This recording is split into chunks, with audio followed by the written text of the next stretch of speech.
4 साल की बच्ची के साथ क्या हुआ होगा, क्या गुजरा होगा। और जब उसको देखा ना कि उसके पिता ने उसको जैसे गले लगाया, वो रोने लगा। मैं सोचती हूँ क्यों करते हैं ऐसे लोग। मैं सीरियसली बोल रही हूँ। एक मुझे डर लगता है कि मेरी बेटी हुई तो क्या होगा।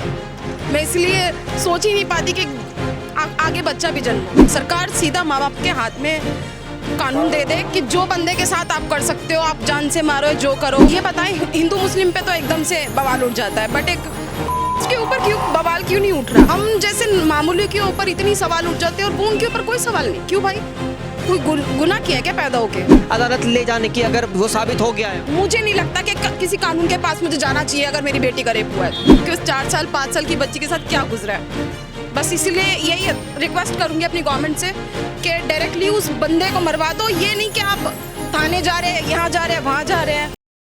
नमस्ते, मैं शमी, सौगंध टीवी देख रहे हैं आप। देखिए, इस देश में लगातार रेप्स की खबर आते रहती है, तो एक माँ का दर्द हम समझने की कोशिश करेंगे कि जब भी ऐसी रेप की खबरें आती है तो एक माँ को कितना डर लगता है और किस तरीके से वो महसूस करती है और अपने बच्चों के लिए कैसी सुरक्षा चाहती है सरकार से। नमस्ते मैम। नमस्ते। देखिए, क्या नाम है आपका? मेरा नाम चारू है। कहाँ रहती है आप? कालका जी में।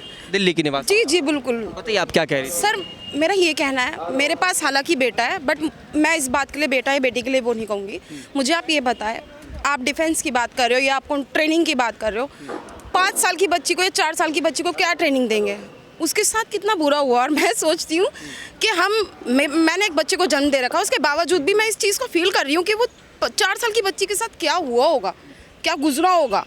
और जब उसको देखा ना कि उसके पिता ने उसको जैसे गले लगाया, वो रोने लगा। मैं सोचती हूँ क्यों करते हैं ऐसे लोग। नहीं करना चाहिए। मैं सीरियसली बोल रही हूँ। एक मुझे डर लगता है कि मेरी बेटी हुई तो क्या होगा। मैं इसलिए सोच ही नहीं पाती कि आगे बच्चा भी जन्म हो। नहीं होना चाहिए ऐसा, बिल्कुल भी नहीं होना चाहिए। आपको देखकर मैं भी भावुक होगा क्योंकि मैंने भी वो दृश्य देखा, लेकिन एक माँ होने के नाते जो उस माँ पर बीत रही होगी, क्या चाहते हैं आप, किस तरीके से सरकार अब डिसीजन ले? डिसीज़न ये हो कि सरकार सीधा माँ बाप के हाथ में कानून दे दे कि जो बंदे के साथ आप कर सकते हो, आप जान से मारो, जो करो। ये बताएं, हिंदू मुस्लिम पे तो एकदम से बवाल उठ जाता है, बट एक के ऊपर क्यों बवाल क्यों नहीं उठ रहा। अब इतने सिर्फ हमें एक केस पता है, पता नहीं कितने केस ऐसे हुए हैं जो हमें समझ भी नहीं, हम सोच भी नहीं, हम तक नहीं पहुँचती। बिल्कुल बिल्कुल बिल्कुल। वो पैसे दे के या कोई मंत्री का बेटा या फलाने का बेटा लेके काम खत्म हो जाता है। अभी वो सुना था एक बंदे ने के 14 लाख लेके छुड़वा दिया खुद को। वो है। हम जैसे मामूली के ऊपर इतनी सवाल उठ जाते हैं और वो उनके ऊपर कोई सवाल नहीं। क्यों भाई, कोई गुनाह किया है क्या पैदा होके? और आप ये बताएं कि मुस्लिम और हिंदू की अगर बात आप कर रहे हैं, एक माँ के 5 बच्चे होते हैं, ठीक है, सबका दिमाग अलग होता है। वैसे हिंदू, हम हिंदुस्तान में रह रहे हैं तो हम सब अलग है। आपकी और मेरी सोच सेम है, तो आप मुस्लिम और हिंदू के ऊपर क्यों उंगली उठाते हैं और क्यों ऐसा करते हैं? नहीं करना चाहिए यार।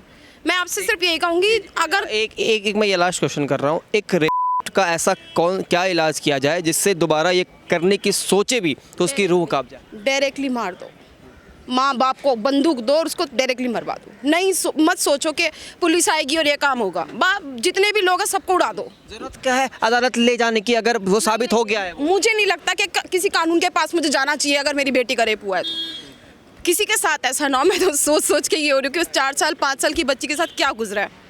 बस इसलिए यही रिक्वेस्ट करूँगी अपनी गवर्नमेंट से कि डायरेक्टली उस बंदे को मरवा दो। ये नहीं कि आप थाने जा रहे हैं, यहाँ जा रहे हैं, वहाँ जा रहे हैं।